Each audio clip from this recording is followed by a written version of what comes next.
Thank you, Lord! Kasi hindi mo ako pinapabayaan. So Ang ayun dami mga nangyayari idol, sa akin. bali Mga problema na pauwi hindi ko na tayo. inaasahan.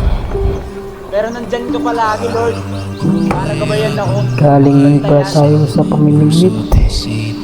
Salamat sa opportunity, Pa yung Lord. huli natin mga idol. Salamat sa buhay na to. Kasi kahit gaano kahirap, lagi mong pinaparamdam na nandyan ka. At hindi mo ako pinapabayaan. Ang daming nangyayari sa akin. Mga problema na hindi ko inaasahan. Pero Nasa nandyan ka dalawang palagi, kilo na Lord. ito mga idol. Para gabayan ako at bantayan. Ayos. Salamat sa opportunity, Lord.